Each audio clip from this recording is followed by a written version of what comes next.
Europe 1, Culture Média. 9h, 11h. Philippe Vandel. Elle dit bonjour à la régie, c'est Christelle Chollet, bonjour. Mais oui, parce que je me tourne, je suis de dos Voilà. depuis tout à l'heure. Humoriste, comédienne, également chanteuse, on vous a vu dans plein de one-man shows. Le premier c'était l'Ampiafé, hommage à Edith Piaf, vu par 700 000 spectateurs. Le dernier s'appelait justement numéro 5 de Cholet, je sais pas, vous êtes allé Il chercher sentait ça. bon celui-là. Le 5e, numéro 5. Votre actu, c'est un nouveau spectacle reconditionné et dans votre propre théâtre, le théâtre de la Tour Eiffel. Comment décrire ce spectacle? Ça part dans tous les sens, il y a plusieurs genres comiques. Il y a plusieurs genres, exactement. Mais j'ai plusieurs genres à moi toute seule, en Exactement. fait. Et c'est pour ça aussi qu'il s'appelle Reconditionné, celui-là, parce que on connaît, pour ceux qui me connaissent et qui viennent à tous mes spectacles, ils savent qu'il y a de la musique, qu'il y a de la danse, que c'est un mélange d'humour et de plein de choses Il y a différentes. des personnages qui voilà. n'existent pas, et du one-man show, avec vous qui racontez ce que vous avez sur le cœur, Ouais. qui existait. Ouais. Ça démarre fort, parce que d'abord, vous mettez d'accord avec le public pour savoir ce qu'on a le droit de dire ou de ne pas dire. Oui, parce C'est que important. c'est très important parce qu'on se pose cette question-là. Après, moi, je suis à mon 6e spectacle. Donc, déjà, je me pose une question. Je me dis comment je vais les surprendre, comment je vais faire pour les amuser encore. Ça, c'est normal. et Mais après- demander l'autorisation d'aborder Oui, certains sujets, mais pourquoi parce que je me suis posé ces questions. Parce on se pose des questions. On se dit, est-ce que je peux parler de ça? Est-ce que je peux faire des vannes sur les religions? Est-ce que je peux faire des vannes sur Poutine? Oui, parce que j'habite en France. Est-ce que je peux faire des vannes sur Macron? Oui, parce que j'habite en France. Voilà. Et en fait, j'ai trouvé rigolo de partager ce moment-là de la pure création au départ où il y a la feuille blanche avec le public. Et les vannes sur les Corses? Ah là, non, il faut pas y aller là. Pourtant, vous habitez en France. Oui, mais mon mari est corse, alors je peux me permettre de temps en temps, mais ça dépend. Ça dépend de l'humeur. Vous démarrez, vous attaquez avec l'une de vos marottes, les chansons qu'on pourrait plus écrire. Alors j'explique le concept. C'est pas des face-B de Gainsbourg qui seraient interdites aujourd'hui. C'est pas le sketch du viol de Coluche qui ne repasse plus en radio. Des chansons que tout le monde connaît, qui passent encore, mais personne ne fait attention aux paroles. Exemple, ce tube énorme de Serge Lama. Je m'en vais voir les petites femmes de Pigalle. Et là vous dites, Est-ce qu'on pourrait écrire ça aujourd'hui? Non, parce que de toute façon, depuis la loi de 2006, si tu vas voir les petites femmes de Pigalle et que tu te fais choper par les flics, c'est 1 500 € d'amende. Est-ce que vous imaginez Vianney qui sort un tube aujourd'hui et qui écrit une chanson et qui dit qu'il va au bois de Boulogne? Non, ça marcherait. Enfin, je sais pas comment ce serait pris. Donc c'est vrai qu'il y a des choses comme ça. On se dit, mais aujourd'hui, c'est plus possible.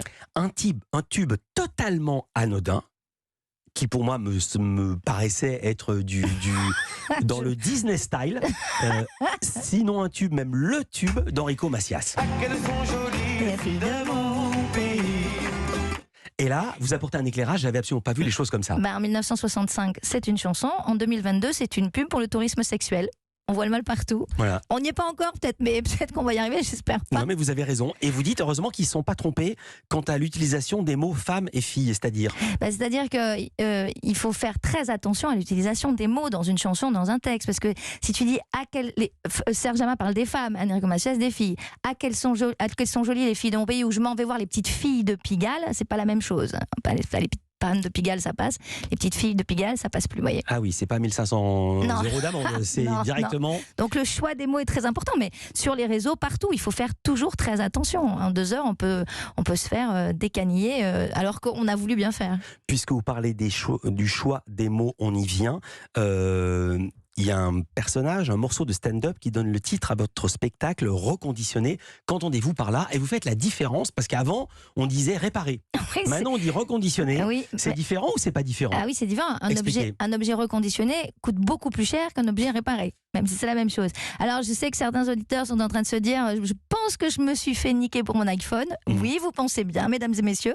Mais en achetant un objet reconditionné, et c'est pour ça que mon spectacle s'appelle Reconditionné, on améliore son empreinte carbone. Et il y a quelque chose de positif derrière. On produit moins, et j'ai l'impression que c'est un mot qui va nous faire avancer avec quelque chose de meilleur. Évidemment, je vous pose la question que vous vous posez et que vous posez au public. Qu'est-ce que vous avez vous-même de reconditionné?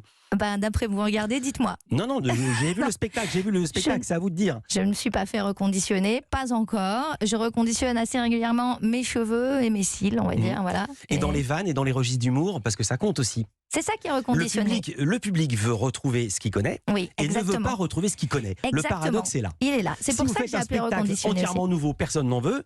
Et si c'est le même, personne n'en veut. Non, parce qu'on a besoin d'avoir l'essence des artistes qu'on va voir. On a besoin de retrouver la personne qu'on aime. Et c'est pour ça qu'il s'appelle Reconditionné. Dans ce spectacle-là, ce que je n'ai jamais fait dans les autres spectacles.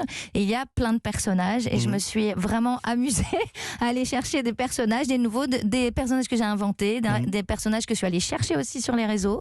Je suis allée voir des gens sur les réseaux et j'ai construit des personnages autour de ça. Et je m'amuse beaucoup avec ce nouveau genre pour moi. On va parler de cinéma avec un film qui est presque, ou plutôt qui a une attitude presque documentaire, documentée. C'est Olivier Benkemoun qui nous raconte. Christelle Cholet avec nous, elle fait elle a bien raison. On est sur Europe 1, on est bien. Vandel.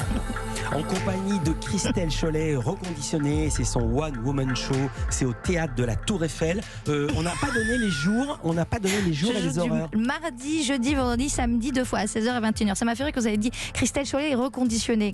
Tout le monde croit que je suis reconditionnée, que je fais de la chirurgie esthétique grâce à vous. Merci beaucoup, monsieur Vandel. C'est vous qui avez choisi ce titre, c'est pas moi.